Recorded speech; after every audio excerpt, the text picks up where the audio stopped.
This is a perfect example where revision is your best friend. Too many people think that they need to affirm instead of revise, especially when something literally just happened.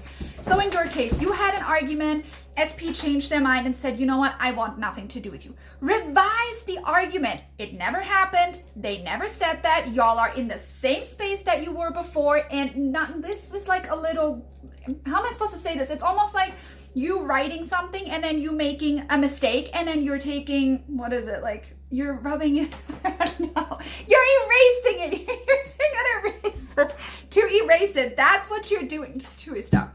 You're using an eraser to erase it and then keep writing. You're not gonna be like focused on the fact that you made a mistake or that you erased something, unless you're crazy like me. I will always focus on it, but that's just my neurodivergency. But you should not be doing that.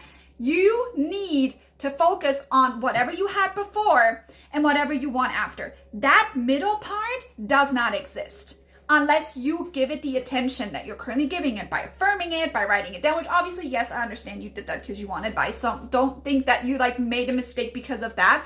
But moving forward, nowhere else should you write that down. Nowhere else should you mention it to anybody. Nowhere else should you even think about it or talk about it to yourself or listen to sad songs or bitch to somebody about it. Absolutely fucking not. Because if you were still in the space that you were before, would you be doing all of those things?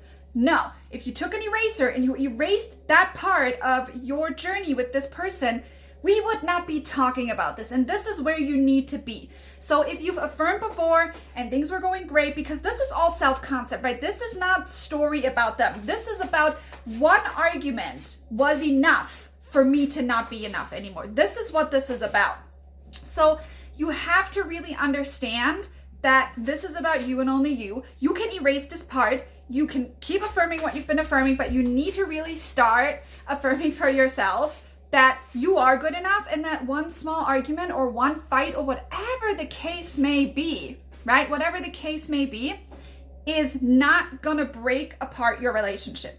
You also said that you made him feel unwanted again. He's a mirror of you. He is reflecting your self-concept back. I don't go out of my way to make someone else feel unwanted if I don't feel unwanted in some way, shape, or form. Does that make sense? So you really need to figure out, like, what is it about me that is pushing him away, that is self-sabotaging this connection, even though there's no reason for it, and affirm for that above everything else to ensure that something like this will never happen again.